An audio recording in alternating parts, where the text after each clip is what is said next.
here, don't forget to hit the like, comment, and don't forget to hit the like and notification button. And do drop me a line if you like what I do. This video is very, very special because it deals with an asteroid which is the namesake of Mary Magdalene, Asteroid Magdalena. And Magdalena is on 26 degrees of Sagittarius. What is so special about that, you say? Well, Sagittarius A and B is where there is a massive, ginormous black hole, and it is in the middle of our galaxy. Okay, and there is a black hole in many galaxies, in the midst of many galaxies, and this is somewhat a new discovery and has baffled scientists. But Mary Magdalena, or the asteroid Magdalene, is conjunct the galactic center as we speak, and this is very, very important because we've just had the Leo full moon, and the Leo full moon happened at about 28 degrees of Leo, and this is at about 26 or 28 degrees of Sagittarius, which is a trine aspect. Okay, so it happens between the same elements. So asteroid Magdalena is a very, very symbolic archetype, because when you think about it, that this asteroid encompasses the concept of Shiva Shakti, the male-female polarity coming together, because Mary Magdalene or Magdalena carries within herself the alchemical sacred union with Christos, or the higher self. Now, when you think about this alchemical hieros gamos, or the sacred union that takes place between the male and the female, this is actually a great point of resurrection in the collective psyche. Okay, it's when the two polarities come together. It is a time of balance. It is a time of creation, because what happens when male and female get together? Okay, when the phallus and the yoni get together, they create a new life, right? So within this asteroid there is the so I don't know, my connection seems to be falling off, which is why I had to end the last video as well. Then I hope it stays stable now.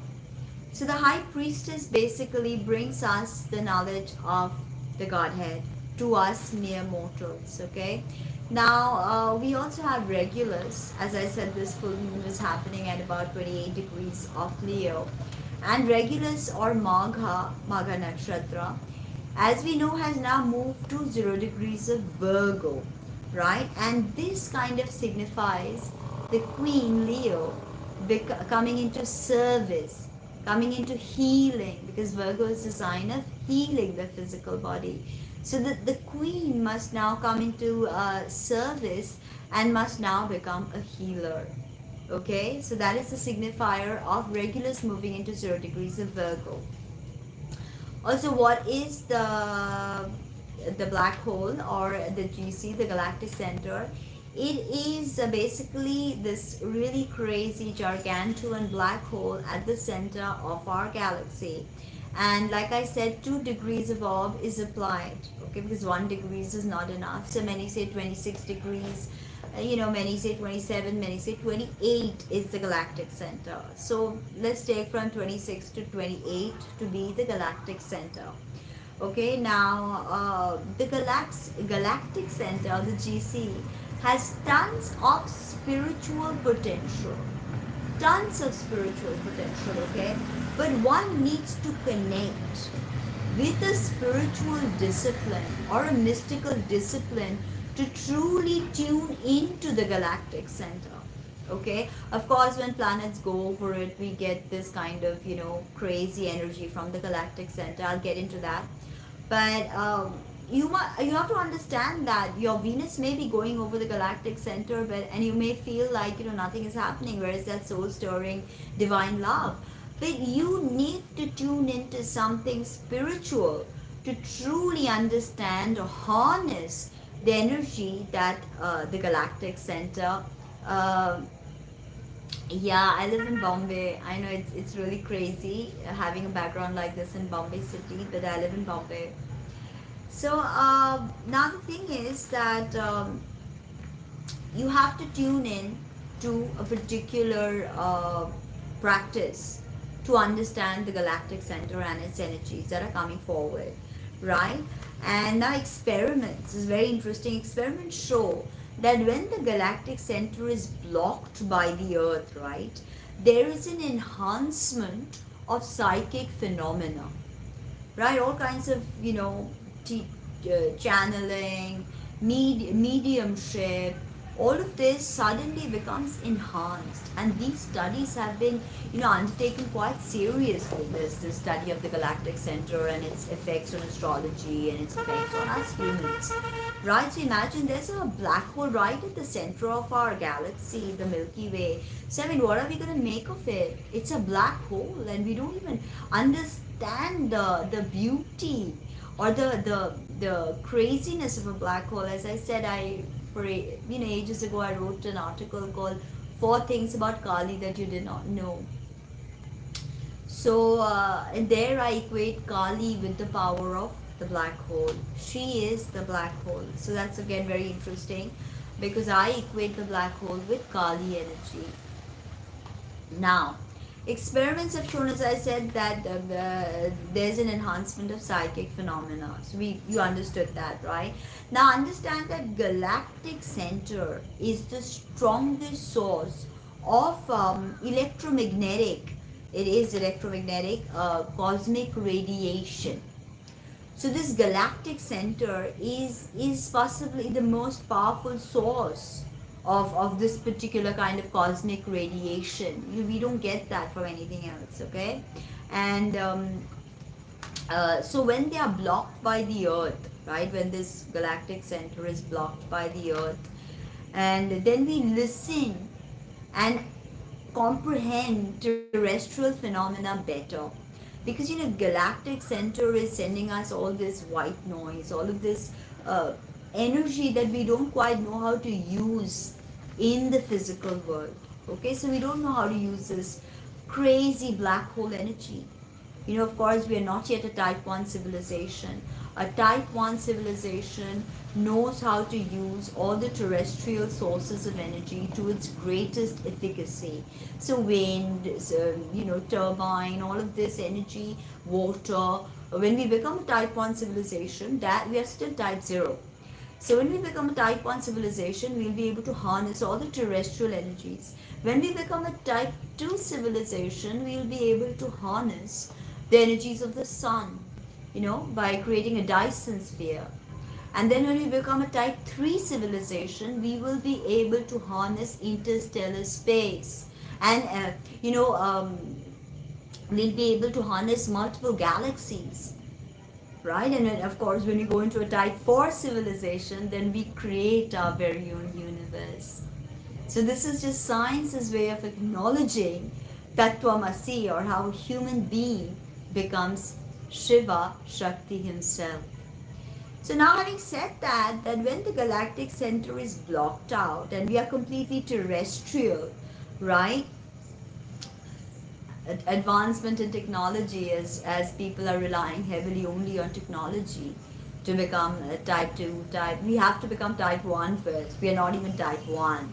So, we have a long way to go to type 2 or type 3. Type 4 is pretty much incomprehensible to our minds at this stage, So like as I was saying, that this kind of crazy geomagnetic energy, this cosmic radiation that is being rained down by the galactic center is very difficult for us to understand. So when it's blocked, the earth goes in front of it, then we are kind of blocking that area, and we are allowing all of these psychic phenomena to take place, because we've got all these waves, and now we are finally understanding the implications. So this is very interesting, these experiments with the galactic center.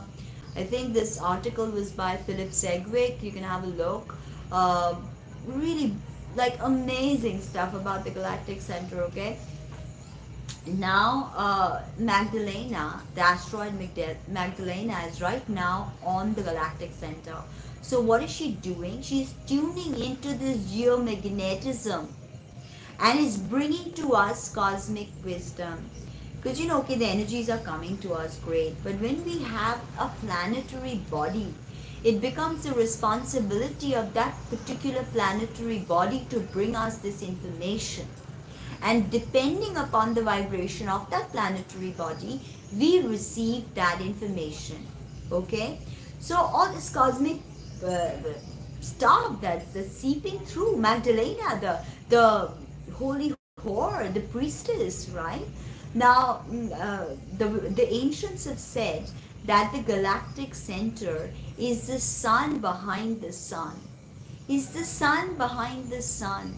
And our own poor sweet sun, or Surya, or Sol, our own poor sun revolves around this galactic center, around the black hole. So you see, our sun revolves around it. There was a point when humanity thought that, all the celestial bodies revolve around the earth. I mean, how much more of an egomaniac can we be as a civilization? But honestly, keeping all our egoism apart, our sun is on the outer outskirts of the Milky Way, and he is also traversing and revolving around this galactic center. Beautiful, isn't it? Now, Magdalena is a very mystical, mysterious. I was about to say mysterious, and I said mystical, and mistake. Okay, mysterious and mystical planetary body. Okay, I don't usually do asteroid astrology, but a few asteroids really kind of, get my interest. And anytime there's any mention of Mary Magdalene, I am interested. So now, having said that, very, very mysterious, mystical, celestial body, cosmic body, like an asteroid. And do you know, okay, that the astro of the Notre Dame fire was connected to this asteroid Magdalena? Isn't that crazy? Okay, and when you look at the astrology of the Notre Dame fire, you will see that this fire that just happened last year is connected to Pluto and to the asteroid Magdalene. Okay, now with this, so you understand her significance. Okay, Notre Dame and Mary Magdalene and her closeness to the Cathars. She was a Cathar herself, and of course going into France, and of course you have pop culture occultism by Dan Brown, and where we understand the line of the rose, or we understand that Jesus or Yeshua was actually her sexual partner, right? And that has been suppressed by patriarchy. So obviously with the energies of Magdalena, the asteroid, there's going to be suppression. So that's something we've got to deal with, suppressing repression, repressed memories, repressed DNA, of the feminine. Now, so when we have her on the galactic center, the black hole, the source of all creation, we begin to understand more about the line of the rose, or the secret that Mary Magdalene carried with her to France. Okay, and some say it's the bloodline of Jesus, and I would say it's something more esoteric. Yes, it could be the bloodline, the line of the rose, but there's something deeper to the love of Jesus and Mary Magdalene than just procreation. Okay, for when Shiva and Shakti, the great feminine and the great masculine, come into union, or Maithuna as it's called, there's just something much more than just procreation. Okay, the creation of universes. So there is that, the line of the rose could be rose-shaped universes, so multiverses. Where this is multiverse like a rose, and all these petals are like different universes, daughter universes in them. So there's this kind of information coming up, and Mary Magdalene and Jesus Christ are actually symbolic of Shiva and Shakti, okay, or Osiris and Isis. So it's whatever name you may call them by, right? if you're Hindu, you say Shiva Shakti. If you are, a Gnostic, you say Magdalene and Jesus. If you're Buddhist, you say Padmasambhava and Yashagal, right, his consort. So whatever it is, this is the archetypal male and female coming together in union, right? Now, listen to what this beautiful poem, Mary Magdalene says this. I was sent forth from the power, for I am the first and the last. I am the honored one and the scorned one. I am the whore and the holy one. I am the wife and the virgin. So, now we understand as virginity being, someone who's sexually naive. But that was not the case in ancient days. Virgins were autonomous women, priestesses. Okay, and that is why possibly people have labeled Mary Magdalene as a prostitute. She was not.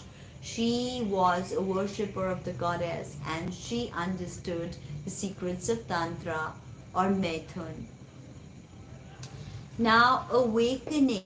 This is the time when Magdalena is at the Galactic Center, is conjunct the Galactic Center. This is the time for us all to awaken to the power of goddess consciousness. You can call them Dasha Mahavidya, you can call them by any name, you can call them Demeter, you can call them Helena, Freya, whatever, okay? This is the time to awaken to the power of the goddess. The goddess consciousness awakens within us. The feminine exists in everything, in everyone, in every male. That intuitive, that nurturing part within you is the feminine. The analytical, rational part in me is the masculine. And for inside of me, I have the God and the goddess. For inside of you, you have Mary Magdalene and Jesus Christ, or Shiva and Shakti. Okay, so this is ultimately the greatest secret that Magdalena is bringing forth from the Galactic Center, the Hyros Gamos. Okay, and it's a time to also awaken to feminine sexuality. For feminine sexuality has been vilified. The church has labeled the body of a woman as something sinful. Okay, because women are portrayed as oversexed, and they are said to change the trajectory of a man's life, because the Adam and Eve story, the original sin, is all about blaming the feminine, if you really look at it. Okay, and this was also a ploy by Abrahamic patriarchal religions to suppress the goddess consciousness, to suppress the power of the goddess that resided in the yoni, that resided in her breasts. Because the breast, think of it, it's such a magical thing. It makes milk, it makes a sustenance even before the baby is born. It produces colostrum, colostrum, which is what the baby should consume, not even breast milk when the baby is immediately born. So we are completely created for this wisdom, the feminine body. And yes, the feminine body is, more because is of course more erotic, because the males still have just about 8,000 nerve endings from the penis to the, to ejaculation only activates about 8,000 nerves, whereas for the females it's millions. Okay, so that is why many males do not experience a full-bodied orgasm. I mean, nowadays many females don't either. But that is the power of the Hyros Gamos, the orgasm that takes you. I told you when Shiva Shakti get together in the Sri Yantra, the Bejas has like a friend. And that is when the masculine and the feminine, they travel through space at the speed of thought. Not at the speed of light, at the speed of thought. Right? So that's very beautiful. Now when you read this again, I was sent forth from the power, for I am the first and the last. I am the honored and the scorned one. I am the whore and the holy one. I am the wife and the virgin. So, in a sense that Mary Magdalene has been labeled as a whore and Mary, the mother, has been called the mother. So you see this dichotomy between labeling women as, whore, slut, or motherly, sweet, innocent, cute. A woman who's in charge of her sexuality is labeled as, she's a whore. But this is not the meaning of whore. Even in ancient Sumer, whores were priestesses. They were high priestesses. So this is what I think Magdalena is, this kind of information she is bringing forth from the Galactic Center for us to awaken to the power of the womb, to the power of the breasts, to the power of the yoni, right? And the interesting thing is, stop vilifying. This is what Magdalena says. Stop vilifying the female body. Stop cutting her, hacking her up into pieces for commercials. When you see commercials, so many times you will see the headless woman. This headless woman trope, it's something I always noticed. Go and look it up, the headless woman movie posters, the headless woman advertisements, right? Women's bodies are hacked. Maybe sometimes you see a breast, sometimes you see just the lips, sometimes you see just the feet. They're like hacked, so you don't even attach a face to it, right? You don't attach a face to it. They're just objects. Then they become objects.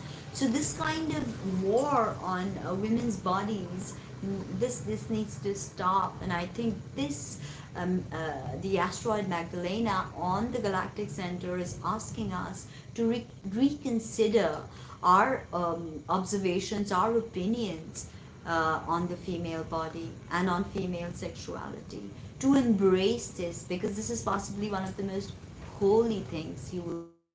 Without the female sexuality, you would not be born. Now, we need to understand the power of the mother and the grandmother, okay, because it's mothers and grandmothers who hold society together. We need to understand that the female sexuality is not toxic. Okay, it is the power through which Shakti creates. That's why Shakti is known as Unmadini.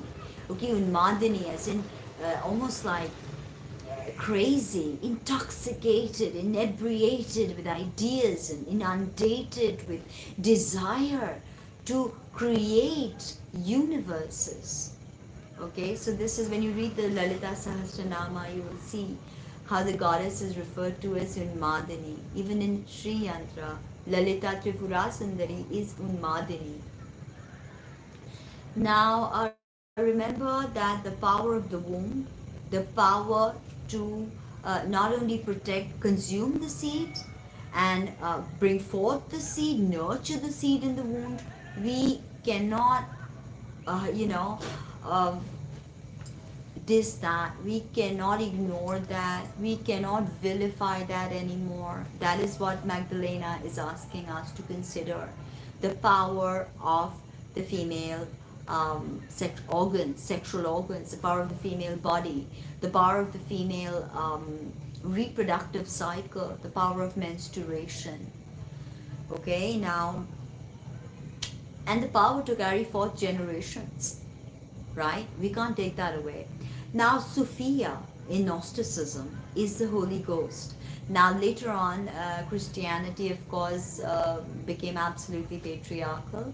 And that is when we realize that Sophia, the wisdom goddess, becomes the Holy Ghost. Okay, so there's no female in the Trinity, but there is. The Holy Ghost is none other than wisdom goddess Sophia of the Gnostics. Now, this Sophia is in constant union with Christos or Jesus. And this Christos is a higher self, is Krishna. Christos is Krishna, like the story of Radha and Krishna, the Rasa Leela. So Mary Magdalene and Yeshua, or Shiva Shakti, or Radha Krishna, they bring forth this alchemical hieros gamos, this enchanting play between the male and the female, which we know as Rasa Leela, right? Krishna's love story. So Sophia is in constant union with her Jesus, okay, and Shakti is in constant union with Shiva. That's how we see the lingam. And Radha is in constant union with her Krishna. And Krishna and Christ are not different. They are the same. They're the principle of the higher self. Okay, Christos. Remember that. So, what can happen then? What can we expect? Feminine energy rebelling against patriarchy, asking, the the males to understand that our sexuality is not evil. It is not something to be vilified. It's not something to be objectified. It's not something to be commodified. It's something to celebrate. It's something to rejoice in. For without that, Shakti would never become Unmadini. Without this powerful Swadhisthana activation, there would be no Unmadini state of the goddess, and she would not want to create. Okay, so that's very interesting. Magdalena was a priestess of Isis. So again, I told you, call them Krishna, Radha, call them Osiris, Isis, whatever. The concept is the same, the male, the female. So Magdalena was a priestess of the goddess Isis. Kudos to that. And this means that now is the time for a more liberated, for a more emancipated, for a more empowered feminine population to understand themselves, to accept themselves. You don't need to look like Victoria's Secret angels to be beautiful. You are beautiful. No matter what your size is, no matter what your complexion is, you are beautiful. It's time for us to understand, it's time for men to understand that relying heavily on just pornography or, relying heavily on dating sites and cheating on your spouse is not the answer. For your wife is beautiful. You just need to have the eyes to see it. For every woman is as beautiful as Lalita Tripura Sundari. Every woman is as beautiful as Mary Magdalene. Every woman is as precious as Sophia. So this is something that I think Magdalena on the Galactic Center is channeling for us. Now the other thing is that Mars and Venus are also together. I just made a video about that, so check that out. And so Mars and Venus are together, just like Yeshua and Mary Magdalene are together. So this is a coming together of lovers in all sense, and remember that Mary Magdalene is never separate from her Jesus. Okay? Parvati is never separate from Shiva. Kali is never separate from Shiva. These are the archetypes. The father, the mother, they are always together. Okay? Now, very interesting for me, Mary Magdalene is actually Venus. Okay? And if you look at these new texts that they found in the Nag Hammadi Gnostic Bible, these new texts they found, right? Nag Hammadi Gnostic Bible. And there it's seen there that she's Christ's favorite. Okay, she's Christ's favorite disciple. My notes just fell, one sec. Oh. She's Christ's favorite disciple, Mary Magdalene, okay? And she is the best loved amongst all the apostles. She is called the apostle of the apostles, Mary Magdalene, in the Nag Hammadi texts. You can give me this watch time, and then you can go and watch all about the Gnostic Bible of Nag Hammadi. Okay, and she is the first amongst the apostles, Abhirav and his Bhairavi. Why? Because she gets the message that the higher self is spreading. She gets the message, okay? And she's the only one out of all the disciples to awaken Christos within, okay? To have the power of the higher self rising through the Kundalini. She realized it. She reproduced it in life. Mary Magdalene was the apostle of the apostles. Okay? So, she is, like I said, she reproduced his teachings. and she used them in her own life because she understands his teachings. She understands the messages of the higher self. Asteroid Magdalena is opening up both body and psyche to the higher light. This is what's happening right now. As this asteroid goes over the galactic center, she is setting our mind and body to fire, to light. I told you the fire in Notre Dame was directly connected to Asteroid Magdalena. So she's taking us towards Gnosis. She's taking us towards the holy light, and she's none other than Sophia herself. Okay, so why did Mary Magdalene become a prostitute? Why is she called a repentant sinner? It's because the goddess was worshipped by priestesses in the temples who engaged in sacred sexuality rituals. Okay, and these rituals that they engaged in with male members from the community, this congregation was healed because of these priestesses. They were not, of course, you had to tribute them, you had to give them money, you had to give them, jewelry, whatever, because they were the keepers, right? And the wives were not jealous because the men needed to go to these priestesses to understand the power of the feminine body, to understand the power of sex as a healing tool. And so these members of congregation, they were regularly healed by the priestesses of Inanna, okay?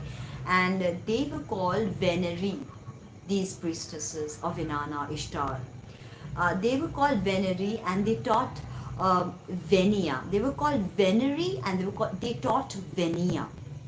That is tantric sex to connect to the divine.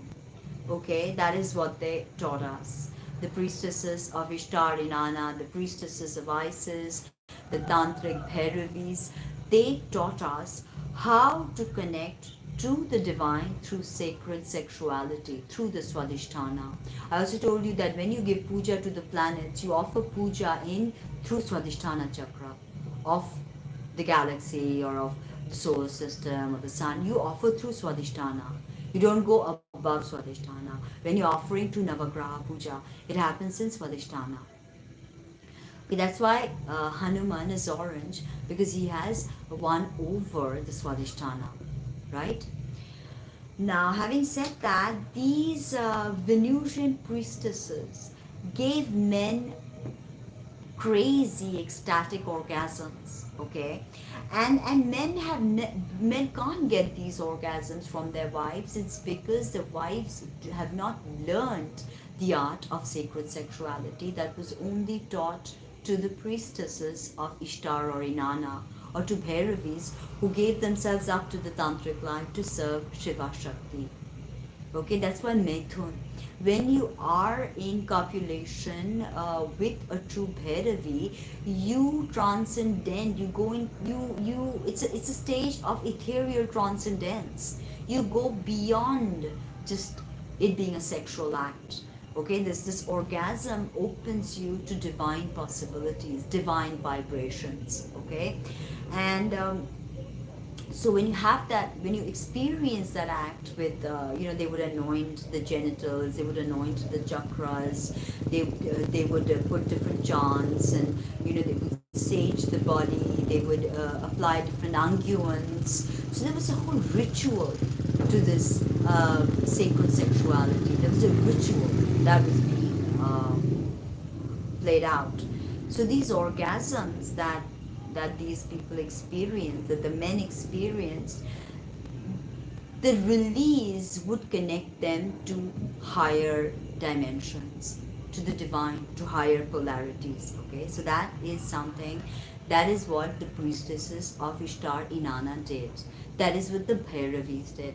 That is why even Tantra is looked down upon, because it involves sex as a tool of transcendence.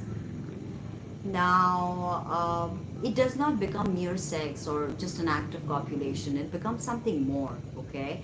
Now, in this moment of transcendence, they may experience nirvana or moksha, the members of the congregation, Okay, so this was important. This moment of transcendence that they faced. And remember that the priestesses are all Shakti. Okay, they were all Shakti because that is what the yoni has. It has Shakti to create, right? And only they knew the true powers of the yoni. A man could not be taught sacred sexuality and was not taught sacred sexuality in the temples because he was not open to the mysteries of the womb, to the mysteries of the breast, to the mysteries of the yoni. Only women, because even in Tantra we consider every single woman to be a conduit of the Devi. She is a physical representation of the Devi. So this is what the Asteroid Magdalena is teaching us, the power of sacred sexuality and the power to celebrate the female body and female sexuality. So I hope you like that video. Like, comment, subscribe, share, and let me know what you think. Thank you.